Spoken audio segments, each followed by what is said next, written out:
All right, guys, Bearded Redneck here. We are at the NFAA Yankton Archery Center. We told you we were coming back here. We're here with Jose. I've been kidding. It's not Josie Wales. Looks nothing like Clint Eastwood. But we're here. We got the Bear Legends Kuma, and she's a Class 4 archery instructor. Is that true? Yeah, level 4 coach. Is that like a big deal? There's 5 levels of certification in the U.S., so I'm currently level 4, and I'm currently the only level 4 coach in the state of South Dakota. Holy cow. And I have to apologize because my first reaction, she's a girl, she don't know nothing. But definitely from last time here, this gal knows her business. So she's going to kind of go through my bow and hopefully try to help this redneck be able to properly shoot a bow and be able to obtain a harvest this year. So let's see what she can do. So typically when I have an archer that comes in to take a look at their bow, make sure that it's ready to go, there's a couple things that I'll check. One of the first things I'll make sure of is that the archer has a bow in a draw weight that they can manage, and that they have a bow that is the right draw length. If the bow doesn't fit, or if it's too heavy for them, then we're not only dealing with issues when it comes to form, but also sometimes tuning can be a problem because a bow that is not manageable then leads to inconsistent shooting, right? So when you first came in, Robert, we had you kind of shoot a little bit and then take a look at how your bow was fitting. Right now you're pulling 70 pounds? Yep. Yeah. Which is more than I'd normally pose. It was just what it came from the factory. Yeah, and you seem to be pulling that okay. Was that, if I remember correctly? I can't shoot longevity, but I mean, I can definitely handle it. Okay. I mean, the only thing I'm worried about is maybe with clothing on, sitting, and it being cold outside in the elements. Yeah, have you tried it? I haven't. You should. Just a test. Archers know that excellence lies in the details. That's why we've engineered the most effective peep sight to ever hit the industry. Our patented rear post design provides a precise point of reference for rifle-like accuracy and increased consistency. A 5/16 inch aperture allows for a clear view and better low-light shooting. Machined from 7075 aluminum for lightweight strength and dependability you can count on. Precision peeps, perfect aim, perfect shot. It out.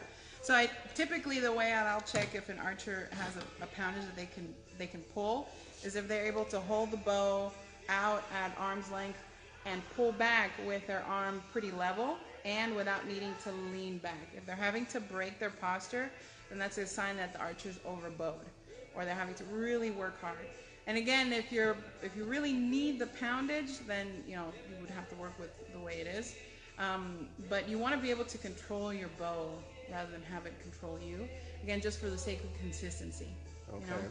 Because that bow, even when you're at full draw, if you have a bow that has a really high let-off, you're still holding a pretty high poundage. Your holding weight can be pretty high. So these bows, when they're heavier, they tend to be a little less forgiving when it comes to being at full draw. So if you're leaking any kind of pressure when you're at full draw, or you can't feel it, or you're just bundled up, if you're leaking any kind of pressure where the cams are no longer right up against the wall of the limbs or the cables, then you're going to have arrows that go high or go low and you don't even know it. So you want to be able to pull back on that bow and be consistent, resist against that bow wanting to come forward the entire time.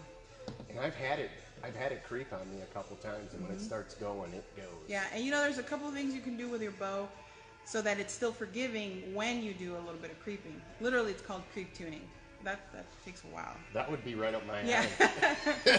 Yeah, so the creep tuning is basically an exercise where you would shoot at a reference line, and you pull like your nice, strong shot and try to sight in to hit that line. And then once you've got it sighted in, then the next part is you're pulling, and then you deliberately kind of leak a little bit of pressure so it has that little creep, and you shoot the bow, and you see whether the arrow hits high or hits low. And then you can actually play with the length of the cables. So even when you creep a little bit, that bow is still going to shoot in that line that you sighted in for. So that's sighting in for the archer, like that's an individual type of tuning that you do so that it's forgiveness. Okay. Yeah, but that's like once after you get through the setup. So for me, I usually have 2 categories of tuning. There's the setup tuning. So that's making sure that all of the parts on your bow are working and that they're working in synchrony with each other. Okay. Making sure that your arrows rest is centered, that your cams are timed, that your arrow rest is working well, that your sight is aligned, all that stuff, so that the bow itself is set up correctly and that it's shooting at its best. That's one type of tuning. So things like paper tuning or walkback tuning, that's what this is meant to tune. Okay. Then there's what I would call like forgiveness tuning, which are things to, now this bow is shooting good, how do we make sure that this bow is shooting at its best even when you are not shooting at your best? That's usually a lot of the time.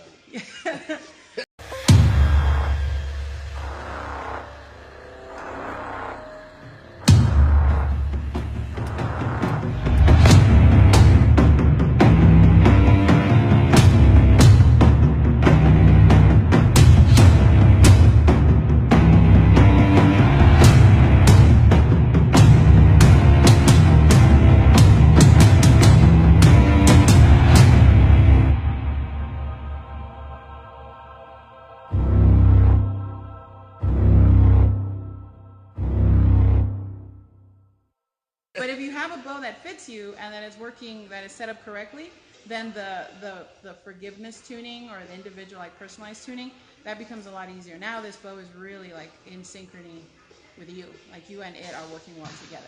You know, those are, you know, two types of like levels of tuning that you get into when you're working with a bow.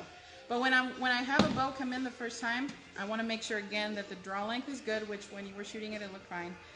The draw weight is manageable, which you can shoot pretty well if you really needed it to, like when you've got like a buck or something coming in. You only need that one good shot, right? As long as you can manage that bow, then it'll be fine.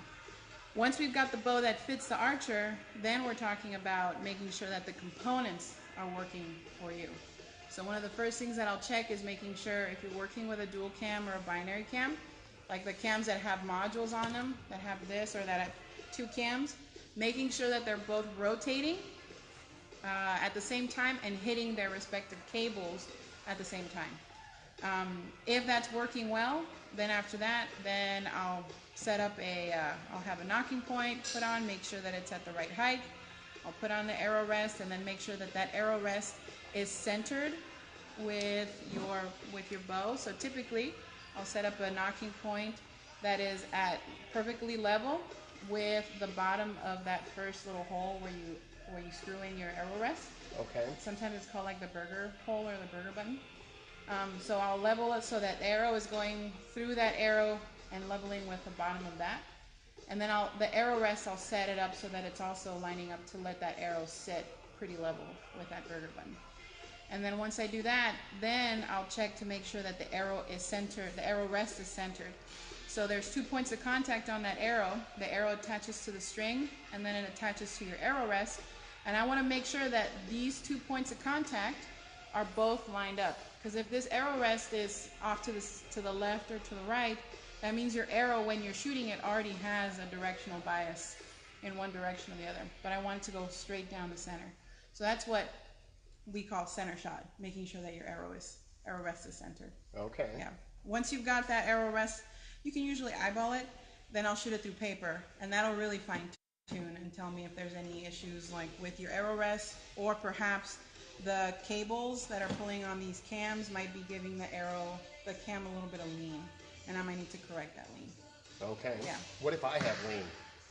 If you have lean, sometimes it'll need to be fixed. Most archers, they like to think that have all of their bows set up cleanly, but if the bow, even with some cam lean, if it's still giving you a bullet hole or it's still giving you a consistent tear, and if it's still grouping at multiple distances, then the bow is going to work with that lean or not, which is a pretty good thing. So that's good you don't engineering. always have to adjust the lean. Sometimes it's...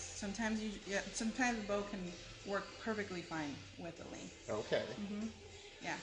Ideally, we'd prefer for it not to have it, just because over time it might become exaggerated and then you have to address it.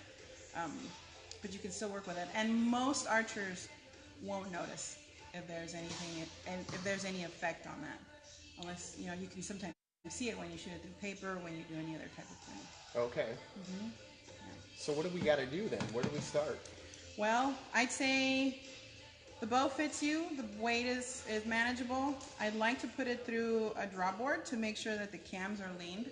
The cams are timed. And then after that, we can take a look at something else. Okay. I got a drop board in the equipment room. Okay.